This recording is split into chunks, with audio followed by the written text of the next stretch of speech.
Tragedi kecelakaan pesawat ATR 42500, KKP kawal pencarian hingga upacara persemayaman kedinasan. KKP bangun 100 titik budidaya tematik di Pulau Jawa, dukung ketahanan pangan nasional.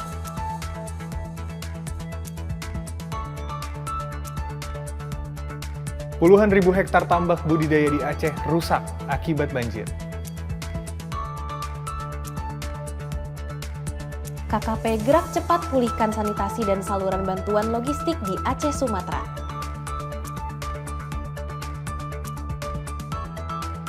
Lebih dari 1.000 taruna diterjunkan guna percepatan pemulihan dan rekonstruksi pasca bencana Sumatera. Capaian kinerja Kementerian Kelautan dan Perikanan tahun 2025.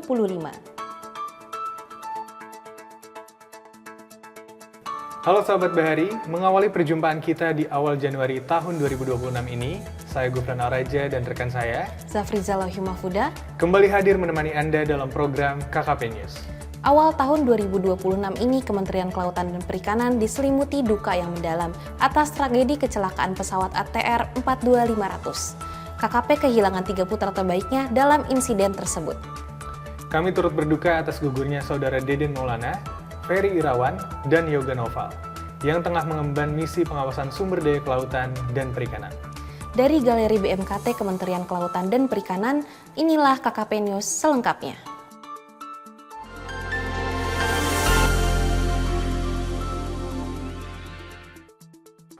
Kementerian Kelautan dan Perikanan berduka atas insiden kecelakaan pesawat ATR 42500 dalam misi pengawasan sumber daya kelautan dan perikanan. Pesawat tersebut dilaporkan hilang kontak saat menjalankan tugas di wilayah Sulawesi Selatan. Menteri Kelautan dan Perikanan Saktiwayu Trenggono menyatakan rasa duka dan prihatin atas insiden tersebut. Pencarian korban dilakukan dengan melibatkan Basarnas, TNI, Polri, dan berbagai unsur terkait.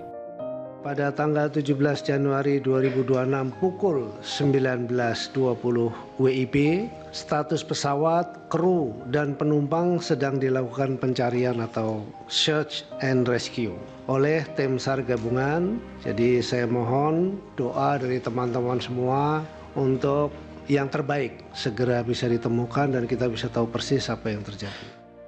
Menteri Trenggono merinci 3 pegawai KKP yang ada di dalam pesawat, yaitu Ferry Irawan, Deden Maulana, dan Yoga Noval. Ketiganya merupakan pegawai Ditjen Pengawasan Sumber Daya Kelautan dan Perikanan yang sedang menjalankan misi pengawasan sumber daya kelautan dan perikanan. Kita memang punya air surveillance. Nah, air surveillance itu kita kerjasama dengan IAT. Jadi selalu kita gunakan untuk beroperasi di seluruh wilayah Indonesia dari Sabang sampai Merauke, khususnya untuk pengawasan di daerah-daerah perbatasan. Jadi laut kita berbatasan dengan laut tetangga, sehingga kita selalu akan melakukan itu, tapi tidak terbatas. Hampir di seluruh WP kita melakukan pengawasan. Jajaran KKP mengunjungi kediaman 3 pegawai KKP yang menjadi korban insiden pesawat ATR 42500. Menteri Kelautan dan Perikanan Saktiwayu Trenggono mengunjungi keluarga Deden Maulana dan Yoga Noval. Sementara Wakil Menteri Didit Herdiawan Asaf mengunjungi kediaman Ferry Irawan. Menteri dan Wakil Menteri memberikan dukungan moral serta berdoa bersama keluarga korban. KKP menegaskan akan terus mendampingi keluarga korban dalam setiap proses mulai dari evakuasi, antemortem, postmortem, hingga pemakaman. Dengan ini kami menyatakan prihatin. Kami terus terang sedih dan prihatin dan berdoa yang terbaik untuk para penumpang dan kru pesawat tersebut.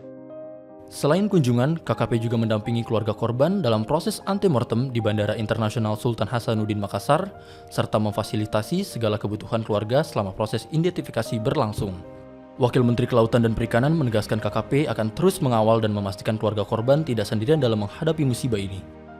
Dan pada kesempatan ini saya juga mengucapkan terima kasih kepada pemerintah daerah provinsi, kabupaten, kota, khususnya Pati dan Maros untuk selalu berdampingan dengan teman-teman dari pusat.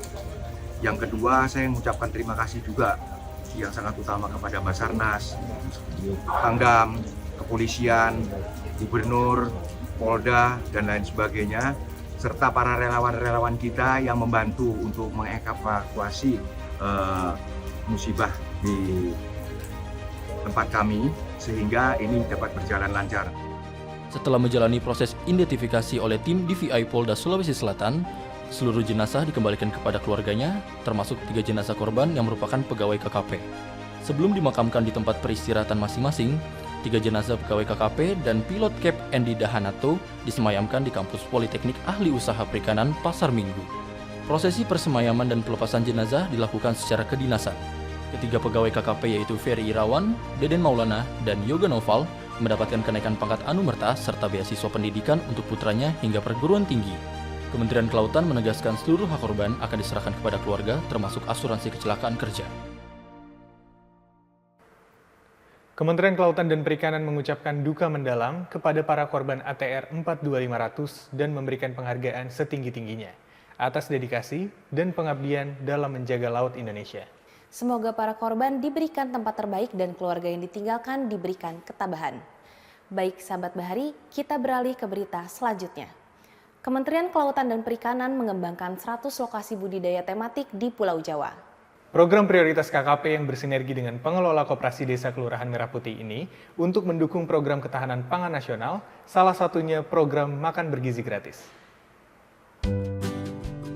Menteri Kelautan dan Perikanan Sakti Wahyu Trenggono meninjau langsung sejumlah titik budidaya tematik berbasis bioflok yang ada di Jawa Timur dan Jawa Tengah pada akhir Desember 2025 sampai awal Januari 2026.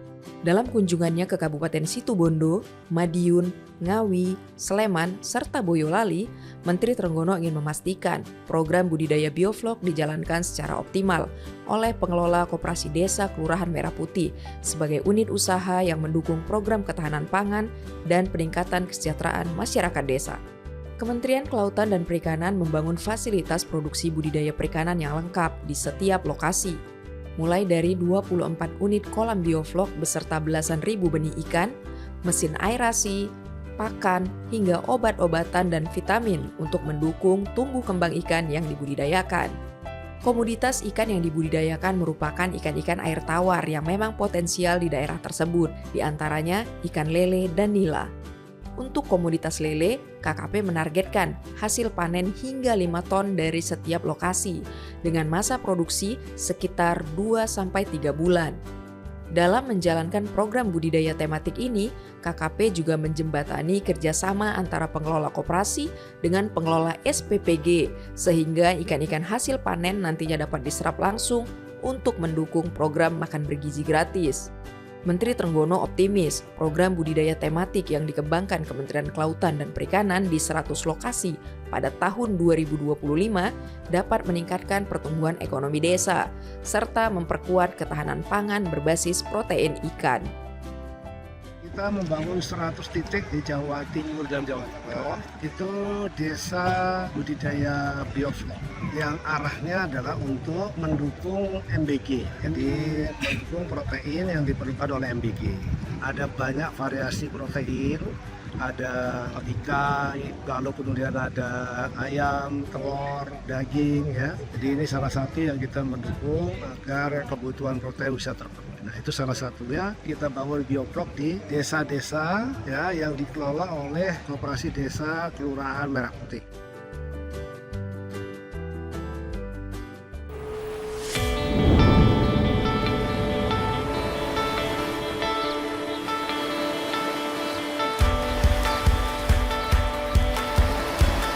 Ada sebuah cerita tentang mereka yang menggantungkan hidup pada embun laut dan angin malam. Jala yang menjalar di antara cakrawala biru dalam tarian yang tak pernah padam dengan pelukan alam. Ada sebuah cerita tentang mereka yang bangkit dari keterpurukan, menerobos ketidakpercayaan untuk menembus kemajuan. Karena mereka sadar bahwa mereka berharga.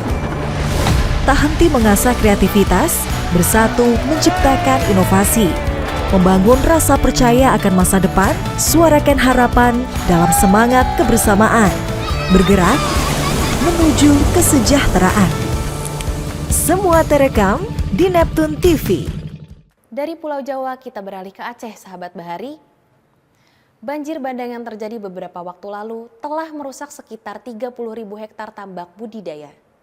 Merespon hal tersebut, Menteri Kelautan dan Perikanan bergerak cepat dengan turun langsung ke lapangan guna mengidentifikasi tingkat kerusakan sekaligus menyiapkan langkah pemulihan bagi puluhan ribu pembudidaya yang terdampak. Menteri Kelautan dan Perikanan Sakti Wahyu Trenggono bersama Menteri Koordinator Bidang Pangan Zulkifli Hasan meninjau langsung lokasi yang terdampak banjir terhadap sektor perikanan di Aceh. Tinjauan ini dilakukan untuk melihat langsung kondisi real di lapangan. Berdasarkan identifikasi awal, sekitar 30.000 hektar tambak budidaya yang tersebar di 16 kabupaten dan kota terdampak oleh bencana ini. Dari totalan luasan tersebut, Kabupaten Aceh Utara menjadi daerah paling terdampak dengan kerusakan mencapai lebih dari 10.000 hektar. Kerusakan signifikan juga terjadi di Kabupaten Biren seluas 4,9 ribu hektar, serta Aceh Tamiang sebesar 3,4 ribu hektar. Bencana ini menyasar tambak di daratan maupun pesisir dengan komoditas seperti udang, bandeng, kakap, dan kerapu, hingga ikan air tawar seperti lele, nila, mas, dan patin. Hingga saat ini, KKP terus melakukan pendataan dan pemetaan secara detail. Langkah ini diambil sebagai dasar untuk menyusun upaya pemulihan bagi puluhan ribu pembudidaya yang kehilangan sumber penghidupan mereka. Sahabat Bahari, bencana banjir yang melanda saudara kita di Aceh dan Sumatera di penghujung 2025 lalu menyisakan duka mendalam. Merespon kondisi tersebut, KKP melalui Satgas KKP Peduli Bencana telah bergerak cepat menyalurkan bantuan ke sejumlah titik di Aceh dan Sumatera. Kementerian Kelautan dan Perikanan bergerak cepat menyalurkan bantuan kemanusiaan bagi masyarakat terdampak banjir di wilayah Aceh dan Sumatera. Melalui Satgas KKP Peduli Bencana, sebanyak lebih dari 257 ton bantuan logistik hingga upaya normalisasi sanitasi dilakukan. Langkah ini diambil guna memastikan kebutuhan dasar warga dan keberlanjutan sektor perikanan yang terdampak tetap terjaga di tengah masa sulit. Sulitnya menjangkau titik lokasi terdampak, KKP mengerahkan 8 armada pengawasan melalui jalur udara. Dengan pesawat ATR-42, bantuan logistik disalurkan ke Lok Sumawe dan Aceh Tenggara. Salah satu titik fokus adalah Desa Kedekreng Haji Aceh Utara. Di tengah kondisi listrik dan air yang terputus, Satgas KKP menyalurkan bahan pangan siap saji berupa ikan kaleng untuk memenuhi kebutuhan protein warga. Sementara melalui jalur laut, kapal-kapal pengawas seperti KP Orka dan KP Hiu menembus ombak menuju Sibolga, Langsa, hingga Belawan. Bukan hanya bantuan pangan, KKP juga fokus pada pemulihan sanitasi. Di Aceh Tamiang, Satgas KKP melakukan normalisasi sumur air bersih agar kebutuhan dasar warga segera terpenuhi pasca bencana. Untuk mempercepat pemulihan lokasi terdampak pasca bencana, para taruna dari Sekolah Kedinasan KKP turut ambil bagian. Mereka bahu-membahu bersama petugas Satgas di lapangan, mulai dari proses bongkar muat logistik, membersihkan lokasi, hingga pendataan warga yang terdampak. KKP telah menerjunkan 1.142 taruna dari berbagai satuan pendidikan vokasi KKP ke lokasi bencana di Sumatera. Langkah tersebut bertujuan untuk membantu mempercepat penanganan wilayah bencana, khususnya pembersihan lokasi-lokasi yang tidak terjangkau alat berat. Kementerian Kelautan dan Perikanan melalui Satuan Pendidikan Vokasi Kelautan dan Perikanan menurunkan taruna-taruna Satuan Pendidikan KKP untuk terlibat langsung dalam upaya rehabilitasi dan rekonstruksi pasca bencana, sekaligus membantu pemulihan sosial masyarakat terdampak. Menteri Kelautan dan Perikanan Sakti Wahyu Trenggono bersama Menko Pangan Zulkifli Hasan juga turun langsung meninjau dampak kerusakan yang dialami masyarakat. Salah satunya, masyarakat yang memiliki usaha di sektor kelautan dan perikanan. Tercatat, sekitar 30.000 hektar tambak budidaya di 16 kabupaten kota di Aceh mengalami kerusakan. Aksi kemanusiaan ini merupakan buah kolaborasi besar antara KKP, Kemenko Pangan, Kementerian PPPA, dunia usaha, hingga komunitas nelayan demi satu tujuan, mempercepat pemulihan Sumatera. KKP berkomitmen untuk terus mendampingi para nelayan dan pembudidaya hingga usaha kelautan dan perikanan kembali bangkit. Ragamkan perspektif Anda dengan berbagai program kami di KKP Channel. Selamat berjumpa kembali dalam program KKP News. Halo sahabat Bahari, apa kabarnya? Informatif, interaktif, edukatif. Guna mendukung percepatan pemulihan dan rekonstruksi pasca bencana banjir, lebih dari 1.000 taruna sekolah vokasi KKP diterjunkan ke beberapa titik di Pulau Sumatera. Pelepasan taruna dilakukan secara simbolis oleh Menteri Kelautan dan Perikanan bersama Menteri Dalam Negeri di Hanggar Skadron 45 Halim Perdana Kusuma, Jakarta. Kementerian Kelautan dan Perikanan menerjunkan 1.142 taruna ke Provinsi Aceh dan Sumatera Barat untuk mendukung percepatan rehabilitasi dan rekonstruksi pasca bencana. Sebanyak 300 taruna dilepas secara simbolis di Hanggar Skadron 45 Jakarta. Pelepasan taruna dipimpin Menteri Dalam Negeri Tito Karnavian selaku Ketua Satgas Percepatan Rehabilitasi dan Rekonstruksi Pasca Bencana bersama Menteri Kelautan dan Perikanan Sakti Wahyu Trenggono dan Wakil Menteri Kelautan dan Perikanan Didit Herdiawan Ashaf. Mendagri Tito menegaskan bahwa penanganan bencana tidak hanya berfokus pada pemulihan fisik, tapi juga pemulihan kehidupan sosial dan ekonomi masyarakat. Sementara itu, Menteri Kelautan dan Perikanan Sakti Wahyu Trenggono menekankan bahwa penugasan ini merupakan bagian dari pendidikan vokasi yang utuh, menggabungkan kompetensi, karakter, dan empati sosial. Taruna KKP tidak hanya dipersiapkan menjadi SDM unggul di sektor kelautan dan perikanan, tetapi juga dibentuk untuk memiliki kepedulian sosial dan keberanian yang hadir di tengah masyarakat saat dibutuhkan. 1.142 taruna tersebut berasal dari berbagai satuan pendidikan vokasi KKP, antara lain Politeknik AUP Jakarta, Politeknik Pangandaran, Politeknik Karawang, Politeknik Sidoarjo, Politeknik Dumai, serta SUPM Ladong dan Pariaman. Para taruna akan diterjunkan secara bertahap untuk membantu rekonstruksi fasilitas umum, rehabilitasi lingkungan dan pemukiman, trauma healing, serta berbagai tugas kemanusiaan lainnya sesuai kebutuhan di wilayah terdampak. Melalui misi kemanusiaan ini, KKP menegaskan komitmennya dalam mendukung kinerja terpadu pemerintah, sekaligus menanamkan nilai pengabdian kepada generasi muda bahwa ilmu disiplin dan kepemimpinan menemukan maknanya ketika diabdikan untuk sesama. Tahun sudah baru, kinerja apa ya yang sudah dicapai KKP tahun lalu? Nah, Friza, sepanjang tahun 2025, Kementerian Kelautan dan Perikanan terus menggerakkan sektor kelautan dan perikanan sebagai penguat ekonomi nasional dan ketahanan pangan. Beberapa program prioritas pemerintah yang berdampak langsung ke masyarakat juga telah dibangun. Ada apa aja ya? Berikut informasi selengkapnya. Sepanjang tahun 2025, Kementerian Kelautan dan Perikanan terus menggerakkan sektor kelautan dan perikanan sebagai penguat ekonomi nasional dan ketahanan pangan. Beberapa program prioritas pemerintah yang berdampak langsung kepada masyarakat telah dibangun, mulai dari Kampung Nelayan Merah Putih hingga swasembada garam. Sebanyak 100 kampung nelayan merah putih dibangun untuk meningkatkan produktivitas dan kesejahteraan masyarakat. 2 lokasi, yakni Toli-Toli dan Leato Selatan, telah rampung 100%. Disusul sejumlah daerah lain yang hampir selesai. Percepatan swasembada garam juga dilakukan melalui peningkatan produksi garam lokal. Di sektor budidaya, KKP membangun kawasan budidaya ikan nila salin di Karawang seluas 230 hektar dan menyerap hampir 1.000 tenaga kerja. Sepanjang 2025, produksi perikanan Indonesia mencapai 18,64 juta ton. Ekspor perikanan naik 5,1%. PNBP menembus 2,23 triliun dan PDB perikanan terus bertumbuh.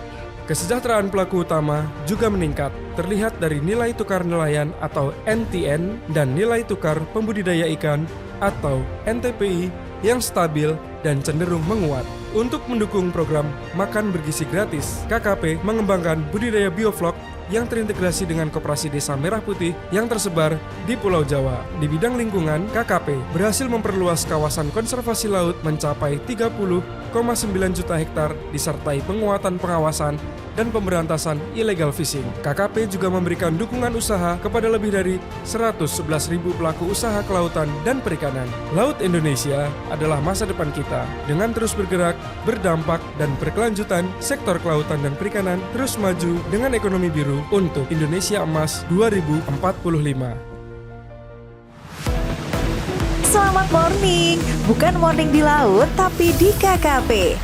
Morning Sea. Suasana casual dan santai di pagi hari, diskusi, kritik, masukan dari para mitra buat KKP sebagai regulator, seru dan tanpa baper-baper. Live di YouTube KKP. KKP Channel, informatif, interaktif, edukatif. Wah, semoga capaian di sektor kelautan dan perikanan ini bisa berkelanjutan dan meningkatkan kesejahteraan masyarakat Indonesia. Nah, sahabat Bahari, berita tadi sekaligus mengakhiri KKP News edisi Januari kali ini. Update terus informasi terkini seputar sektor kelautan dan perikanan dengan menyaksikan KKP News melalui channel YouTube Kementerian Kelautan dan Perikanan. Saksikan pula tayangan edukatif Neptune TV yang dapat diakses melalui aplikasi Maxstream, video, Bisnet, dan layanan YouTube channel kami. Saya Gufran Al-Raja. Dan saya Zafriza Lauhi Mahfuda beserta tim yang bertugas pamit undur diri. Salam Bahari dan sampai jumpa.